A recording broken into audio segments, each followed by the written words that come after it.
everyone, it's John from What Up, and welcome back to another video. And today we're talking teasers for Season 2, Episode 6 of Sony and Amazon's Wheel of Time show. Now, earlier today, there was a 2-minute clip released between Moiraine and her sister. They're basically having a fight, talking about family history and dynamics, and it gives us a little insight into where we're going in Episode 6 with the Kyrian storylines. We also have a small clip that happened at the end of Episode 5 that showcased Lan, Maxim, and Ivan, and they're also sort of getting into a little bit of a tiff. Either way, they give us some insight into what we'll see in the next episode or two, and they're just fun to talk about, so we're going to break them both down today. Now, if you like that sort of thing, we're also doing reviews, Easter egg videos, and breakdowns of every single episode of the Wheel of Time. So everything that's coming up for Season 2, we're covering. Plus, we're also doing news, leaks, and rumors that are coming out in the interim. And we're also going to be doing that for Season 3 at the end of Season 2. We have a bunch of exclusive stuff for you that's going to drop after Season 2 finishes. So if you haven't already subscribed, please do so, because you're not going to want to miss 1 minute of content from What Up over the next couple months. Now, all of that being said, before we get into these two little teasers, I have to give a bit of a spoiler warning. So, spoiler warning, if you have not seen the first season and the first 5 episodes of Season 2 of Sony and Amazon's Wheel of Time show, or have not read the first 4 Wheel of Time books, that's The Eye of the World, The Great Hunt, The Dragon Reborn, and The Shadow Rising, be forewarned, I may ruin plot points and character arcs from both of those mediums. Alright, let's get on to the clip between Moiraine and her sister. Sister, I haven't slept. And sometimes I wonder how we all fell for it. My son worships you, as I worshipped you, as father. Don't! He asked for you, you know. He was dying, and I was there holding his hand, and he just kept asking for you. We sent word to the White Tower. You knew that he was dying and that the only thing he wanted was you. You knew. What was so important that you couldn't come home and hold your own father's hand while he left us? I know you never cared for me, but you loved him. You always loved him. What was so important, Moiraine?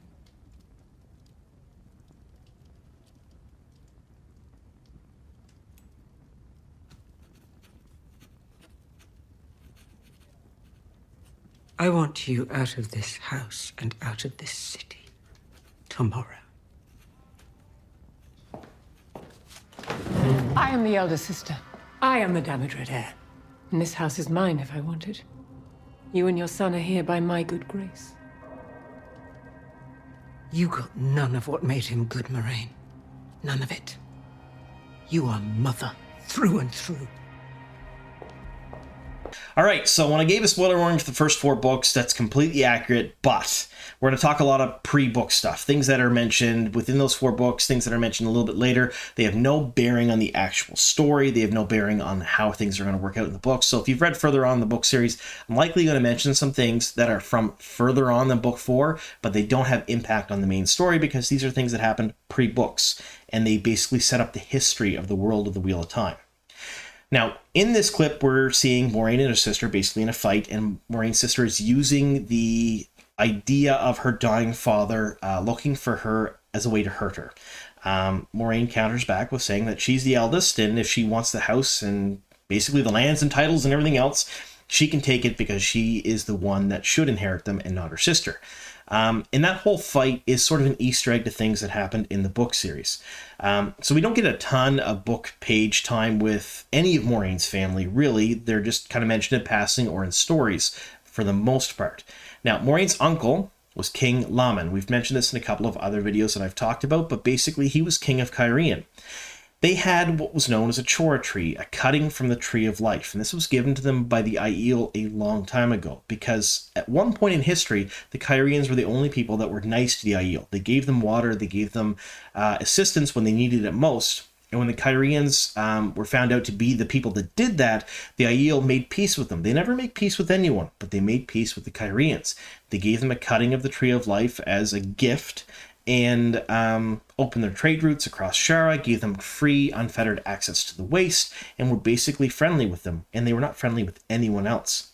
Now, King Laman, in his pride, and it's called Laman's Pride, decided to cut down this tree, this symbol of friendship between the Aiel and the Kyrians, to make a throne, to make himself look cool. Essentially, that's why he did it. It didn't work out that way. In fact, it sparked the Aiel War, which caused the Aiel to pour over the Dragon Wall and basically kill and take the fifth from everything they could until they got to King Laman. They really only came to take his head. That's all they wanted. They weren't there to take anything else. Once he was dead, the Aiel War was done, and they went back over the Dragon Wall. That's what almost ruined Moiraine's family, and that's what they keep referencing when her sister keeps saying, you know, I built the house back up from its downfall. All right, so I've recorded this next bit a bunch of times. It's hard to come out clearly because we're talking about Moiraine's family here, but we're going to do our best this time. I think we've got it this time. Moiraine's father's name is Dalrison Damodred. Try saying that 3 times fast. He had 2 wives. His first wife and him had a son together, Tairngale Damodred. Tairngale Damodred married a woman named Tigraine Mantir. Tigraine and Tairngale had a son, Galad. Let's put Galad off to the side. You've probably heard that name before if you've read the book series or have been following the news and who's cast in season 3. So we'll put Galad aside. Tigraine was told by an Aes Sedai that she had to go to the Waste and become a Maiden of the Spear to basically save the world. So she did. And while she was there, she fell in love with the clan chief and ended up getting pregnant.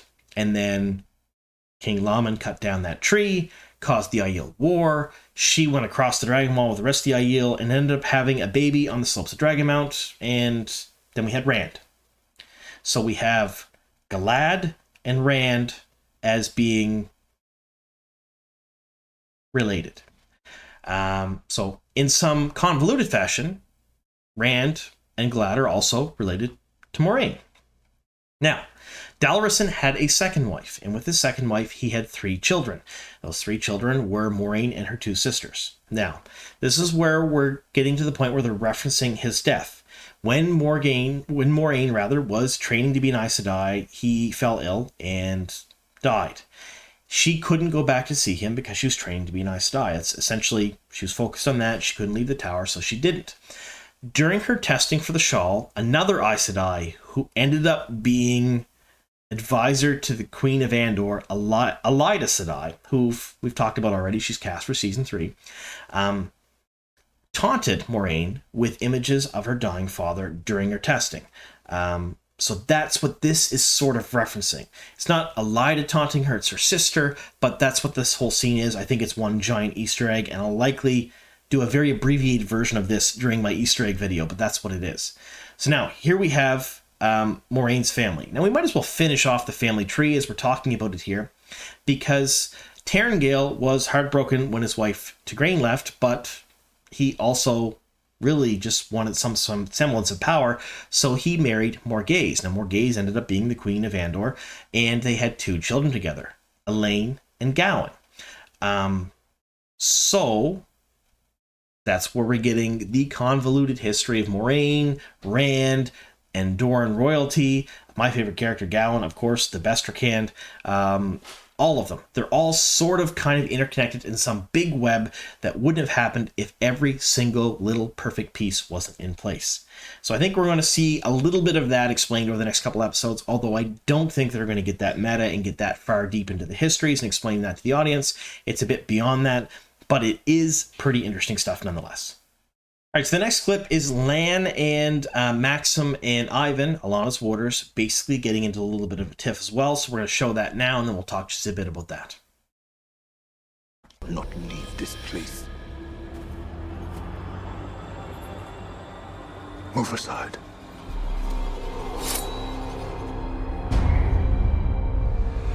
If what you say is true, then all of our sisters are in grave danger. There's a place on the outskirts of the palace complex where they keep the Damane. They call it the Kennels. What is this place? Your home. Underneath that sweet exterior, if anyone can survive that place, it's her. So there's 3 separate storylines here that we're going to talk about. The first one is Lan, Ivan, and Maxim. It's just a very short clip of the 3 of them together. And basically, Lan is being accused of being a dark friend and a disciple of Lanfear's, or potential disciple of Lanfear's. And if he is, they're not going to let him leave alive. I don't think they're going to fight. I don't think we're going to see a big battle between the 3 of them. I think it's going to be all labeled as a big misunderstanding. They'll talk it out, they'll hug, and they'll send Lan on his way to Cairhien. Could be completely wrong. Maybe they'll fight a whole bunch and Lan will kill a couple of them. I don't know. But what's likely going to happen here is this is going to help him on his road to Cairhien and Moiraine, because we know they get together at some point this season.